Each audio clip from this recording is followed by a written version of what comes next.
ಆತ್ಮೀಯ ವೀಕ್ಷಕರೇ, ಇವತ್ತು ಗೃಹಲಕ್ಷ್ಮಿಯ ಬಗ್ಗೆ 2 ಅಪ್ಡೇಟನ್ನು ತೊಗೊಂಬಂದಿದ್ದೀನಿ. ಮೊದಲನೇದು ಏನಪ್ಪ ಅಂದರೆ 19ನೇ ಕಂತಿನ ಹಣ ಇನ್ನೂ ಕೆಲವೊಬ್ಬರಿಗೆ ಬಂದಿಲ್ಲ. ಅದು ಯಾಕೆ ಬಂದಿಲ್ಲ ಮತ್ತು 20ನೇ ಕಂತಿನ ಗೃಹಲಕ್ಷ್ಮಿ ಹಣ ಬರಬೇಕು ಅಂದರೆ ನೀವೇನು ಮಾಡಬೇಕು ಮತ್ತು 20ನೇ ಕಂತಿನ ಗೃಹಲಕ್ಷ್ಮಿ ಹಣ ಯಾವ ತಾರೀಕಿಗೆ ಬರುತ್ತೆ ಅನ್ನೋದನ್ನು ಮತ್ತು ಅದ್ರ ಜೊತೆಗೆ ಬರಬೇಕು ಅಂದರೆ ಯಾವ ನಂಬರ್ಗೆ ನೀವು ಮೆಸೇಜ್ ಮಾಡಬೇಕು, ಹೇಗೆ ಮೆಸೇಜ್ ಮಾಡಬೇಕು ಅನ್ನೋದನ್ನು ತಿಳಿಸ್ಕೊಟ್ಬಿಡ್ತೇನೆ. ಮೊದಲನೇದು ಸ್ನೇಹಿತರೆ, 19ನೇ ಕಂತಿನ ಗೃಹಲಕ್ಷ್ಮಿ ಹಣ ಯಾಕೆ ಬಂದಿಲ್ಲ ಅಂದರೆ ಗೃಹಲಕ್ಷ್ಮಿ ಏನು ಅರ್ಜಿದಾರರು ಏನಿದ್ದೀರಲ್ಲ, ಈ ಎಲ್ಲ ಅರ್ಜಿಗಳನ್ನು ಕೆಲವೊಂದು ಸಾರಿ ರಿವೆರಿಫಿಕೇಷನನ್ನು ಮಾಡಲಾಗಿದೆ. ಈ ರಿವೆರಿಫಿಕೇಷನಲ್ಲಿ ಕೆಲವೊಂದು ಆಧಾರ್ ಕಾರ್ಡ್ ಏನಾದರೂ ತಿದ್ದುಪಡಿ ಮಾಡದೇ ಇದ್ದಿದ್ದರೆ, ಅಥವಾ ವಾರ್ಷಿಕ ಆದಾಯ 7 ಲಕ್ಷಕ್ಕಿಂತ ಜಾಸ್ತಿ ಇದ್ದರೆ, ಮನೆಯಲ್ಲಿ ಗೌರ್ಮೆಂಟ್ ಎಂಪ್ಲಾಯಿ ಇದ್ದರೆ, ಇಂಥ ಕೆಲವು ಕಾರಣಗಳಿಂದ ಕೆಲವೊಂದು ಅರ್ಜಿಗಳನ್ನು ರಿಜೆಕ್ಟ್ ಮಾಡಿದ್ದಾರೆ. ಇಂಥ ರಿಜೆಕ್ಟ್ ನಿಮ್ಮದು ಏನಾದರೂ ಆಗಿದ್ದರೆ ಅಲ್ಲಿ ನಿಮ್ಮ 19ನೇ ಗೃಹಲಕ್ಷ್ಮಿ ಹಣದಲ್ಲಿ ಪೆಂಡಿಂಗ್ ಅಂತ ತೋರಿಸುತ್ತೆ. ಇಲ್ಲ DBT ಪೋಸ್ಟ್ ಅಂತ ತೋರಿಸಿದರೆ ಇನ್ನೂ ಕೆಲವೇ ದಿನಗಳಲ್ಲಿ 19ನೇ ಕಂತಿನ ಹಣ ಬರುತ್ತೆ ಸ್ನೇಹಿತರೆ. 20ನೇ ಕಂತಿನ ಬಗ್ಗೆ ಹೇಳ್ಬಿಡ್ತೇನೆ. 20ನೇ ಕಂತಿನ ಹಣ ನೀವು ಬರಬೇಕು ಅಂದರೆ ಮತ್ತು 20ನೇ ಕಂತಿನ ಹಣ 19ನೇ ಕಂತಿನ ಹಣ ಯಾವ ತಾರೀಕಿಗೆ ಬರುತ್ತೆ ಅನ್ನೋದನ್ನು ನೀವು ಖುದ್ದಾಗಿ ತಿಳ್ಕೋಬೇಕು ಅಂದರೆ 8147500500 ಈ ನಂಬರ್ಗೆ ನೀವು ಒಂದು ಮೆಸೇಜ್ ಮಾಡಬೇಕು.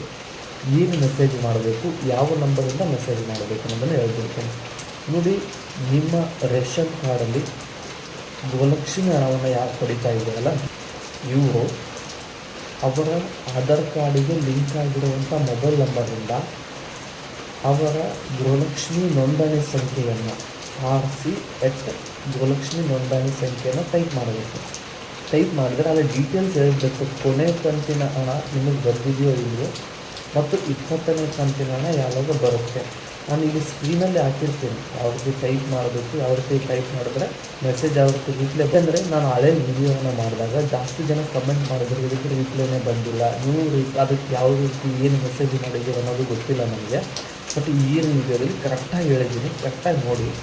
ಏನು ನಿಮ್ಮ ಆಧಾರ್ ಕಾರ್ಡಿಗೆ ಲಿಂಕ್ ಇರುವ ನಿಮ್ಮ ಮನೆ ಅಮ್ಮರಿಗೆ ಗೃಹಲಕ್ಷ್ಮಿ ಹಣ ಬರುತ್ತಲ್ಲ, ಅವರ ಆಧಾರ್ ಕಾರ್ಡಿಗೆ ಲಿಂಕ್ ಇರುವ ಮೊಬೈಲ್ ನಂಬರಿಂದ ಅವರ ಗೃಹಲಕ್ಷ್ಮಿ ನೋಂದಣಿ ಸಂಖ್ಯೆಯನ್ನು ಡಾಟ್ ಅಂತ ಟೈಪ್ ಮಾಡಿ ನಿಮ್ಮ ನೋಂದಣಿ ಸಂಖ್ಯೆಯನ್ನು ಮೆಸೇಜ್ ಮಾಡಬೇಕು.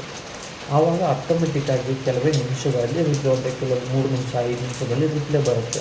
ಇಲ್ಲ ಬಂದರೆ ವಿತಿನ್ ಸೆಕೆಂಡಲ್ಲೇ ರಿಪ್ಲೈ ಬಂದುಬಿಡುತ್ತೆ.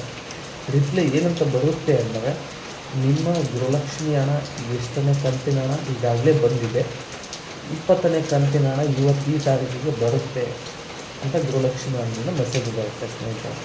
ಇದೇ ರೀತಿಯಾಗಿ ಗೃಹಲಕ್ಷ್ಮಿ ಯೋಜನೆಯ ಬಗ್ಗೆ, ಇತರ ಕರ್ನಾಟಕದ ಎಲ್ಲ ಯೋಜನೆಗಳ ಬಗ್ಗೆ ನನ್ನ ಚಾನಲಲ್ಲಿ ವಿಡಿಯೋ ಮಾಡಾಕ್ತಿರ್ತೇನೆ. ಇದಕ್ಕಾಗಿ ನೀವು ಮಾಡಬೇಕಾಗಿರೋದು ಇಷ್ಟೇ, ನಾನು ಹೆಚ್ಚಿನ ವಿಡಿಯೋವನ್ನು ಮಾಡಲಿಕ್ಕೆ ನಿಮ್ಮ ಪ್ರೋತ್ಸಾಹದ ಅವಶ್ಯಕತೆ ಇದೆ. ಈ ಪ್ರೋತ್ಸಾಹವನ್ನು ವಿಡಿಯೋಗೆ ಲೈಕ್, ಶೇರ್, ಕಮೆಂಟ್, ಅದಕ್ಕಿಂತ ಹೆಚ್ಚಾಗಿ ಸಬ್ಸ್ಕ್ರೈಬ್ ಮಾಡ್ಕೊಳ್ಳಿ. ನನ್ನ ವಿಡಿಯೋ ಅಪ್ಲೋಡ್ ಮಾಡಿದ ತಕ್ಷಣ ನಿಮಗೆ ಬರಬೇಕು ಅಂದರೆ ಆಲ್ ಬಟನನ್ನು ಅಥವಾ ಬೆಲ್ ಬಟನನ್ನು ಕ್ಲಿಕ್ ಮಾಡಿ ಅಂತ ಹೇಳ್ತಾ ವಿಡಿಯೋನ ಪೂರ್ತಿಯಾಗಿ ನೋಡಿರ್ತಕ್ಕಂಥ ನಿಮ್ಮ ಎಲ್ಲ ಆತ್ಮೀಯರಿಗೆ ಹೃದಯಪೂರ್ವಕ ಧನ್ಯವಾದಗಳು ಸ್ನೇಹಿತರೆ.